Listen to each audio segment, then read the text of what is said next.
कीर्तनरूपी सेवेसाठी निवडलेला अभंग गायलेला, थोडा ऐकू कमी कर, गायलेला अभंग, उच्चारलेला अभंग अखंड महाराष्ट्राचा विचार करता, अखंड विश्वाचा विचार करता, या विश्वातील एक अधिकार संपन्न संत. मी बऱ्याचदा सांगतो, संत म्हटलं की त्याच्यापुढे विशेषत्वाने अधिकार संपन्न हा शब्द जोडावाच लागत नाही. या महाराष्ट्राच्या मातीमध्ये जेवढे म्हणून संत झाले, सगळेच्या सगळे संत अधिकार संपन्न. ज्याचा त्याचा अधिकार वेगळा आहे, ज्याचं त्याचं अधिष्ठान वेगळं आहे, ज्याचं त्याचं कार्यकर्तृत्व वेगळं आहे.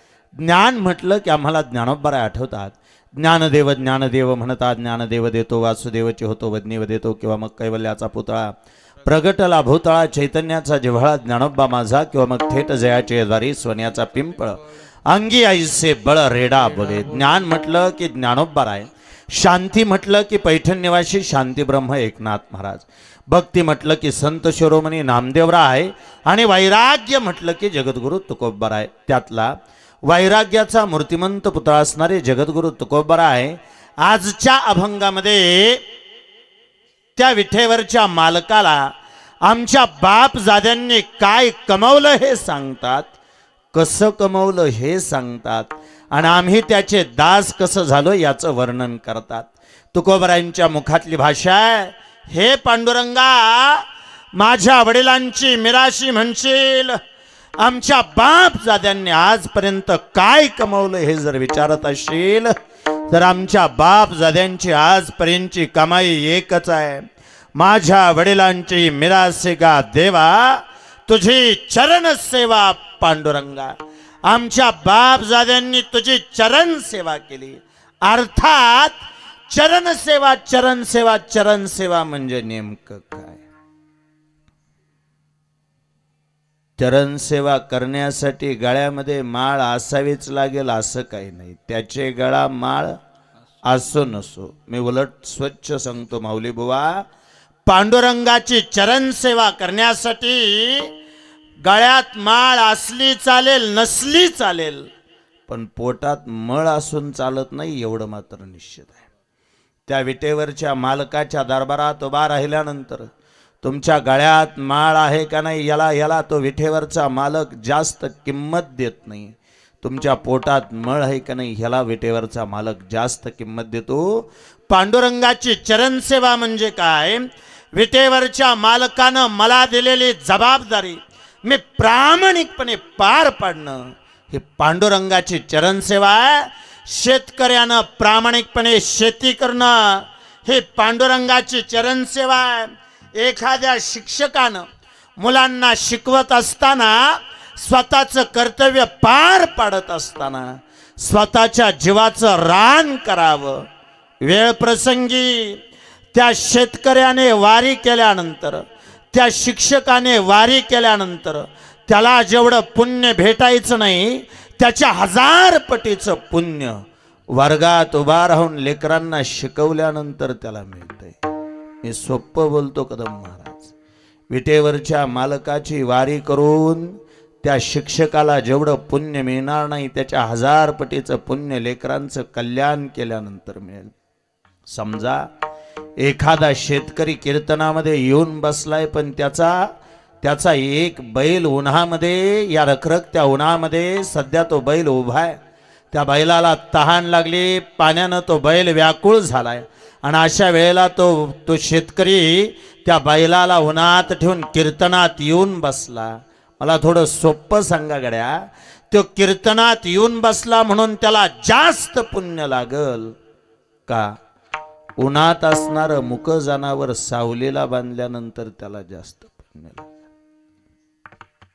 म्हणजे आता उठून जाऊ नका ध्यानात आलं म्हणून, पण मला स्वच्छ सांगू द्या, विटेवरच्या मालकाची चरण सेवा म्हणजे दुसरं काही नाही. माझ्यावरती भगवंताने दिलेली जबाबदारी प्रामाणिकपणे पार पाडणं, याचं नाव आहे पंढरीश पांडुरंग परमात्म्याची चरण सेवा. आणि हे पांडुरंगा, आमच्या बापजाद्याने आजपर्यंत काय केलं हे जर विचारत असशील तर माझ्या वडिलांची मिरासेगा देवा, तुझी चरण सेवा पांडुरंगा. देवा, आमचे बापजादे आजपर्यंत प्रामाणिक जगले, आमचे बापजादे आजपर्यंत तत्वाने जगले, आमचे बापजादे आजपर्यंत निष्ठेने जगले. आजपर्यंत आमच्या बापजाद्यांच्या खिशात लाखो रुपयाचा खळखळाट कधी आला नाही, पण आम्हाला अभिमान याचा वाटतो. लाख रुपयाचा खळखळाट नसला तरी कमवलेल्या रुपयाच्या पाठीमागं कोणाचा तळतळाट नाही. ही आमच्या बापजाद्याची आजपर्यंतची मिरासी आहे. पांडुरंगा, आमच्या बापजाद्यानं आज हे वैभव उभा केलं, ही संपत्ती उभा केली, ही मिरासी उभा केली. ही सहजासहजी मिळाली नाही त्यांना. त्याच्यासाठी आमचे बापजादे वेळ प्रसंगी उपाशी राहिले. त्यांनी पारणं केलं, त्यांनी तुझा दारवंटा राखला. उपवास पारणे राखला दारवंटा, केला भोगवटा आम्हाला गे. पांडुरंगा, आमच्या बापजाद्यानं वेळ प्रसंगी उपाशी राहून हे वैभव आमच्यासाठी उभा करून ठेवलं. ही संपत्ती आमच्यासाठी उभा करून ठेवली. ही मिरासी आमच्यासाठी उभा करून ठेवली. वेळ प्रसंगी त्याच्यासाठी आमचे बापजादे उपाशी राहिले. पांडुरंगा, तुझी चरण सेवा करणारे आमचे बापजादे, प्रचंड निष्ठेने प्रचंड सत्याच्या मार्गाने चाललेले आमचे बापजादे, तुझ्या चरणाशी एकनिष्ठ राहिलेले आमचे बापजादे, पण एवढं करून सुद्धा जर आमच्याच वाट्याला दुःख येत असेल, पांडुरंगा, आम्हा वारकऱ्यांच्या वाट्याला जर दुःख येत असेल तर याची लाज वारकऱ्यांना नाही वाटली पाहिजे. याची लाज पांडुरंगा तुलाच वाटली पाहिजे. बुवा, बघता बघता तुम्ही विटेवरच्या मालकाची लाज काढली. माझी काय उंच आहे विटेवरच्या मालकाची लाज काढायची? माझी काय गरज आहे विटेवरच्या मालकाची लाज काढायची? मी काढलीच नाही. तुकोबराय विटेवरच्या मालकाला सांगतात, देवा, आमच्या बापजाद्यानं तुझी चरणसेवा करून सुद्धा, उपाशी राहून पारणं करून दारवंटा राखून सुद्धा जर तू आमच्याच वाट्याला दुःख देणार असशील, तर वारकरी जर समजा दुःखात राहिला तर त्याची लाज वारकऱ्याला नाही वाटली पाहिजे. समजा या कीर्तनात एखादं लेकरू अमंगळ अवस्थेत आलं, त्याच्या सबंध शरीरावरती घाण आहे, त्याच्या चेहऱ्यावरती घाण आहे, अशा अवस्थेत ते लेकरू जर मंडपात आलं तर लाज लेकराला वाटली पाहिजे का आईला?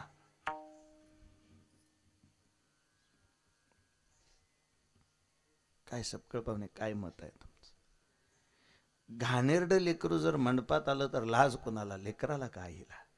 आईला लाज वाटली पाहिजे. आम्ही तुझी लेकरं आहे, आमच्या वाट्याला जर दुःख येत असेल तर आम्हाला लाजायची काय गरज आहे? आम्ही करायचं ते प्रामाणिकपणे तुझी सेवा केली. एवढं करून बी जर आमच्याच वाट्याला दुःख देत असेल, एवढं माय लेकराच्या नात्यावरून पटत नसलं तर आणखी सोपं सांगतो.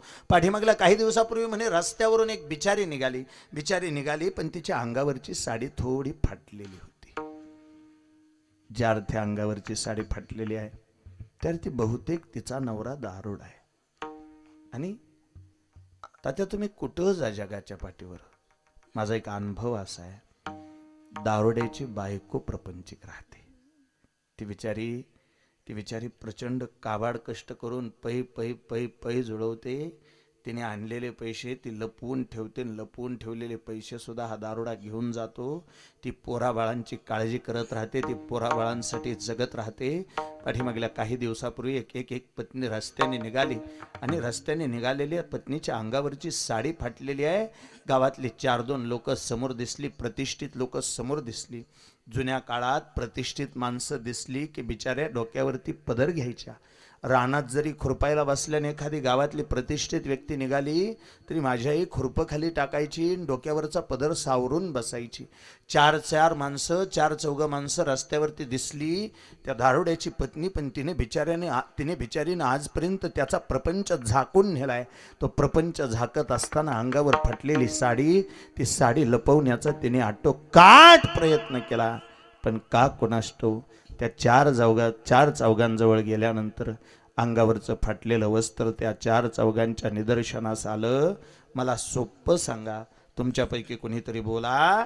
एखाद्याच्या पत्नीच्या अंगावरची साडी फाटलेली असेल तर त्याची लाज पत्नीला वाटली पाहिजे का नवऱ्याला? तुका म्हणे नग्ना भार्या त्याची लाज पतीसी, त्याची लाज पतीसी, त्याची लाज पतीसी. तुका म्हणे नग्ना भार्या त्याची लाज पतीसी, त्याची लाज पतीसी, त्याची लाज पतीसी. हा तुका म्हणे नग्ना भार्या त्याची लाज पतीसी, त्याची लाज पतीसी, त्याची लाज पतीसी. तुका म्हणे नग्ना भार्या त्याची लाज पतीसी, त्याची लाज पतीसी, त्याची लाज पतीसी, त्याची लाज पतीसी. तुका म्हणे नग्न भार्या त्याची लाज पतीशी. देवा, आमच्या वारकऱ्यांच्या डोळ्यातून जर पाणी आलं, आम्हाला जर मोक लावं लागलं तर पतिव्रतेच्या नियमानुसार आम्ही वारकरी तुझ्या पत्नी आहोत, आम्ही वारकरी तुझ्या बायका आहोत. पाठीमागल्या काही दिवसापूर्वी एक निष्ठावंत वारकरी पॉझिटिव्ह आला. बाबा, त्याला दवाखान्यात ऍडमिट करण्यात आलं. कोरोनाच्या आजाराने ग्रस्त असणारा तो वारकरी दवाखान्यात ऍडमिट केला, पण सोबत जाताना त्याने गुरुवर्य नामदेव आप्पा शामगावकरांची भजनी मालिका नेली होती. दवाखान्यात ऍडमिट केला, पण त्याने कपाळाला लावायचा गंध सोबत नेला होता. काही दिवस दवाखान्यात ऍडमिट असताना सुद्धा एकांतात भजनी मालिकेतले अभंग वाचत बसायचा. कपाळावरचा बुक्का कधी त्याने पुसून दिला नाही. आणि काही दिवसानंतर बोबाटा झाला, म्हणे स्कोर वाढला, स्कोर वाढला, स्कोर वाढला. डॉक्टर त्याच्या जवळ येऊन उभा राहिले. डॉक्टरांनी त्याला सांगितलं, बाबा, निष्ठावंत वारकरी आहे. आणि डॉक्टरांनी जवळ येऊन सांगितलं, बाबा, जगायचं असेल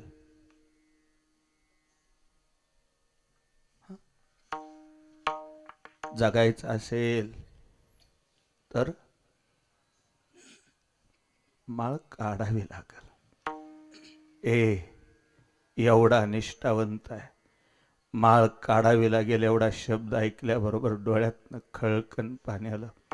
हात जोडून डॉक्टरांच्या समोर उभा राहिला. डॉक्टर साहेब, तुम्हाला दिसत असताना ही तुळशीची लाकडं दिसत असतील, तुम्हाला वाटत असताना ही तुळशीची लाकडं वाटत असतेली, पण आम्ही वारकरी आयुष्य जगत असताना आमचा एक विश्वास आहे. विटेवरती उभा राहिला आहे तो आमचा नवरा आहे, विटेवरती उभा राहिला आहे तो आमचा मालक आहे. गळ्यात घातलेली माळ हे त्याच्या नावानं लिहिलेलं मंगळसूत्र आहे. कपाळाला लावलेला बुक्का हे त्याच्या नावानं लिहिलेलं सौभाग्याचं लेण आहे. डॉक्टर, माळ काढून जगण्यापेक्षा माळ ठेवून मरून जाईल. कारण आमचा विश्वास आहे, पतिव्रते जैसा व्रतार प्रमाण, आम्हा नारायण तैस्या परी. देवा, एखाद्या पतिव्रता स्त्रीला जसा तिचा नवरा प्रिय आहे तसा आमच्यासाठी तू प्रिय आहे. हे विटेवरच्या मालका, त्या कारणे आमच्या वारकऱ्यांच्या डोळ्याला जर पाणी आलं, प्रामाणिक जगून जर आमच्या डोळ्याला पाणी येत असेल, तुझी चरण सेवा करून जर आमच्या डोळ्याला पाणी येत असेल, तर त्याची लाज आम्हाला नाहीच वाटली पाहिजे. वंश परंपरा दास मी अंकित, तुका मोकलित लाज कोणा. त्याची लाज तुलाच वाटली पाहिजे. कारण आमच्या बापजाद्यानं जे कमावलं ते सहजासहजी मिळालं नाही. त्याच्यासाठी उपवास पारणे राखला दारवंटा, केला भोगवटा आम्हाला गे. आणि काय कमवले हे जर विचारत असशील तर माझ्या वडिलांची मिरासी गा देवा, तुझी चरण सेवा पांडुरंगा. काहीसा या अर्थाचा, 3 चरणाचा.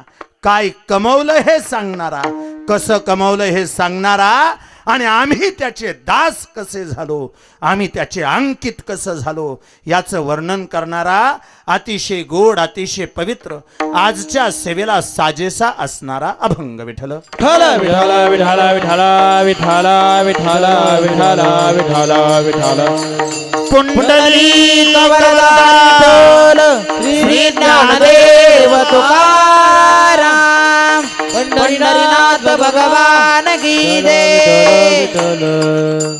काही सायार्थाचा अभंग सेवेला घेण्यापाठीमागचा परिहार नाम सेवेचं कारण या परिवाराचं अस्तित्व, या परिवाराचं मांगल्य, या परिवाराचं पावित्र्य, या परिवाराचा सन्मान, या परिवाराचा स्वाभिमान, या परिवाराचा अभिमान, या परिवाराचा आधारवडी, या परिवाराचं आधाराचं तत्व, या परिवाराचे वडील, या परिवाराचा बाप. कोणताही शब्द जोडा, कैलासवाशी म्हणा, वैकुंठवाशी म्हणा अथवा स्वर्गवाशी म्हणा. माझ्या पाठीमागं जो बोर्ड लावलाय त्याच्यावरून सहज अंदाज यावा. आदरणीय हरिदास जगन्नाथ थोरात. गंमत अशा विशाल बुवा, हा अभंग निवडण्या पाठीमागचं कारणच एवढं, सगळेच त्यांना बुवा म्हणायचे. नातवंड बुवा म्हणायची, लेकर बुवाच म्हणायची, परिसरातली सगळी लोक त्यांना म्हणताना बुवाच म्हणायची. प्रचंड प्रामाणिक आयुष्य जगलेला हा माणूस, 4 भावांपैकी सगळ्यात धाकटे, सगळ्यात थोरले कैलासवाशी तात्याबा, त्याच्यानंतर आदरणीय पोपटराव, त्याच्यानंतर आदरणीय बाबूराव आणि सगळ्यात शेवटी आदरणीय बुवा. 3 बहिणी, सखोबाई, राधाबाई, गोदाबाई. ह्या 7 भावंडांचं हे कुटुंब. पावले बुवा, 7 जणांचा विस्तार आहे, 7 जणांचा परिवार आहे. प्रचंड खेळीमेळीच्या वातावरणात राहणारी ही माणसं.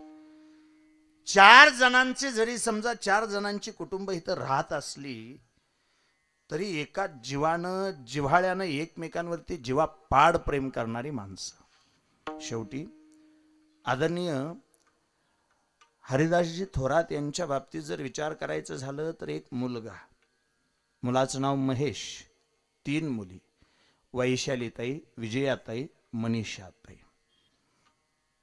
महेशदादांच्या आईचं म्हणजे बुवांच्या पत्नीचं नाव मालन. आणि सगळ्यात आनंदाची गोष्ट विशाल बुवा, आज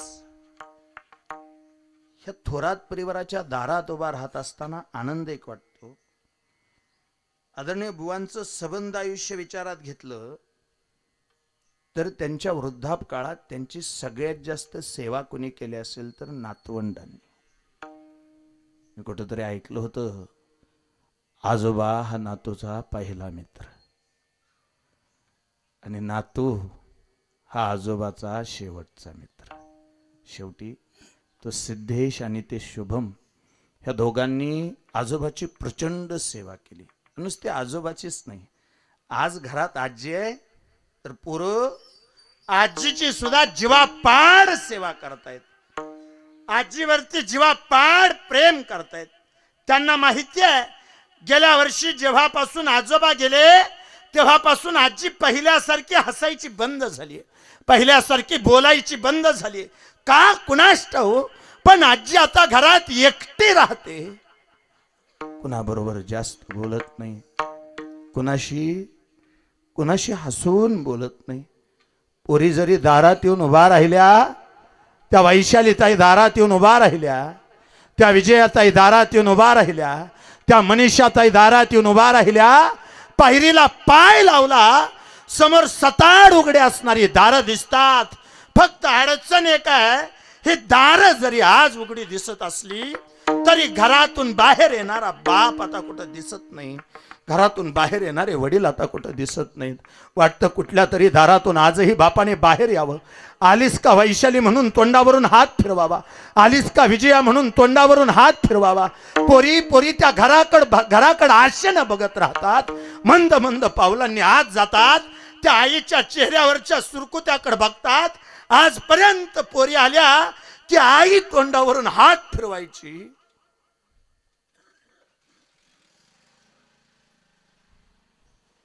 पण गेल्या वर्षीपासून मात्र का कुणास ठाऊक पोरी आईच्या तोंडावरून हात फिरवतात.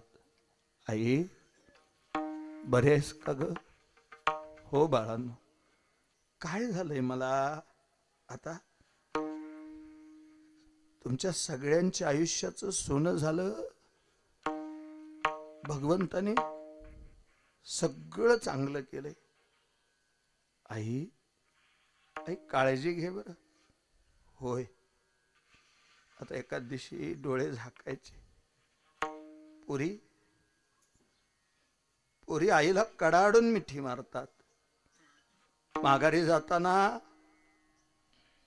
जोपर्यंत बाप होता तोपर्यंत तिथपर्यंत जायचे, रस्त्यावर जायचे.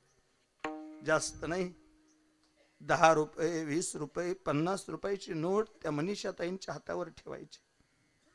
मनीषाताईंनी नोट हातात घ्यायची आणि सांगायचं, अहो नकोत मला, आहेत माझ्याकडं. मनीषाताईंकडे बघायचे आणि सांगायचे, अगं पोरी नाहीत म्हणून नाही देत, असू दे घेऊन जा. आणि जाताना तेवढं पोरासनी खायला घेऊन जा. आज वर्ष झालं पोरी पुन्हा दारात येऊन उभा राहतात. पण महागारी फिरल्यानंतर वडिलांच्या हातून दिलेल्या 50 रुपयाची ती नोट आता पुन्हा पुन्हा आठवते. पुन्हा पुन्हा वडिलांची आठवण येते.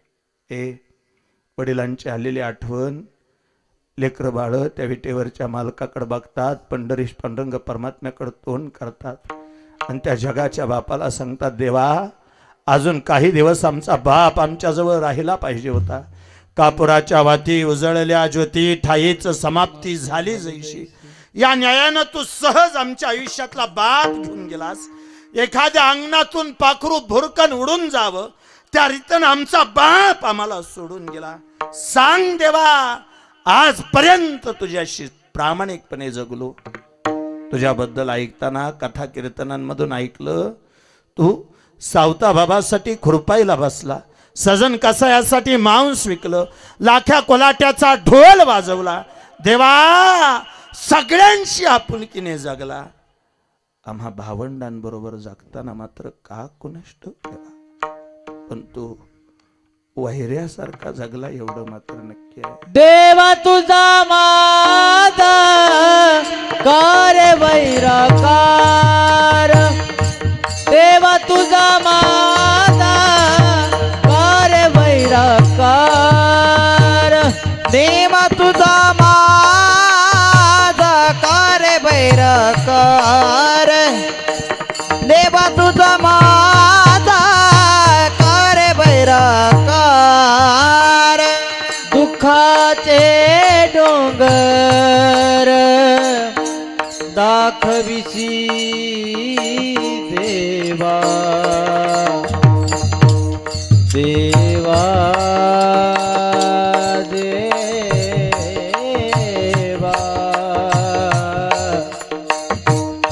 देवा.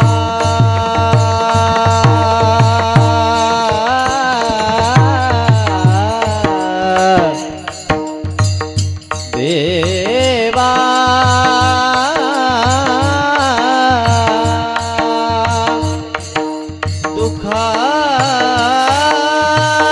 दुःखाचे डोंगर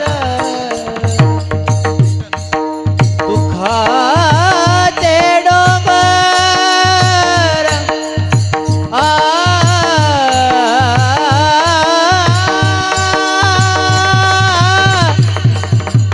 देवा देवा देवा. दुःखाचे डोंगर दाखविसी. दुःखाचे डोंगर दाखविसी देवा देवा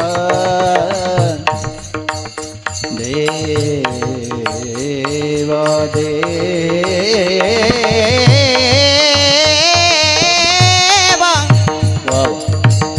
देवा रे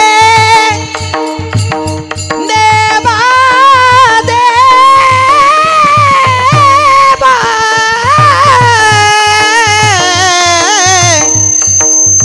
देवा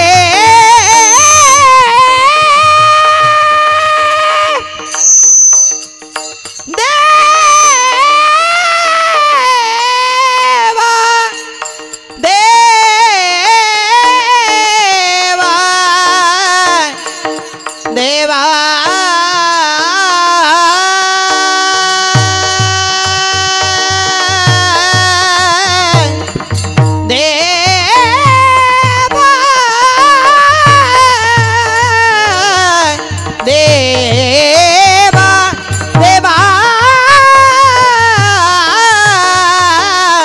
दुखाचे डोंगर दाखवीची दुखाचे डोंगर दाखवीची बळे बांधोनिया देशी काळ हाती बळे बांधोनिया देशी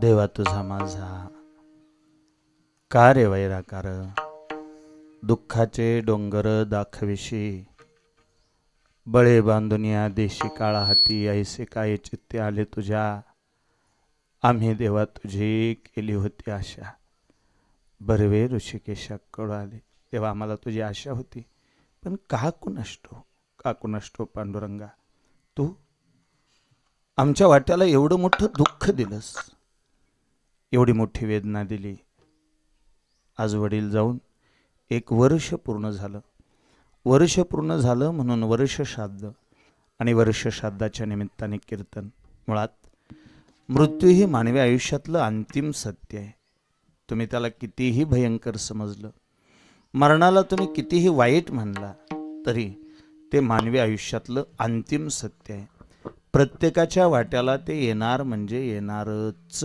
कोणी असू द्या आजपर्यंत मरणाने कधीच बेईमानी केली नाही आजपर्यंत मरणाने कधी भेदभाव केला नाही कीर्तनात बसलेले सगळे शांत ऐका मरण भयंकर असलं तरी मरण प्रचंड प्रामाणिक आहे एवढं मात्र नक्की भयंकर आहे ते म्हणजे आपल्या रक्ताची माणसं घेऊन जाते आपल्या घरातली माणसं घेऊन जाते आपल्या जिव्हाळ्याची माणसं घेऊन जाते आपल्याला हव्यावेशी वाटणारी माणसं घेऊन जातं पण कदम साहेब एवढं मात्र मानावं लागेल मरणा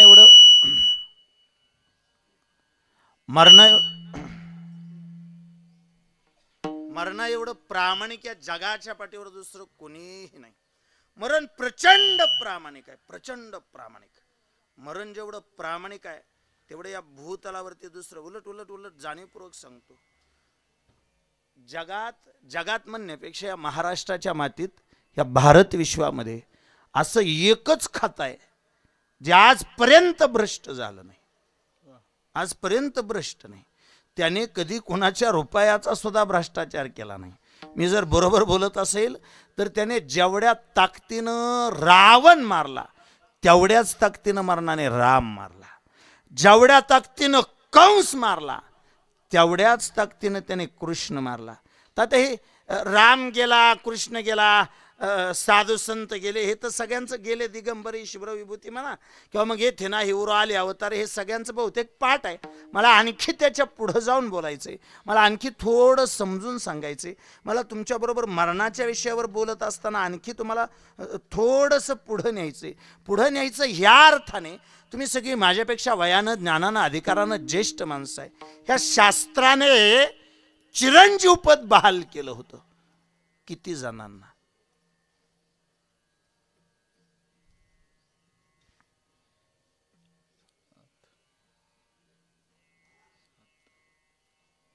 चिरंजीव पद म्हणजे नेमकं काय जोपर्यंत चंद्र सूर्य आहे तोपर्यंत ह्या लोकांना मृत्यू येणारच नाही, असं भगवंताचं वरदान आहे ह्या सगळ्यांना. ह्या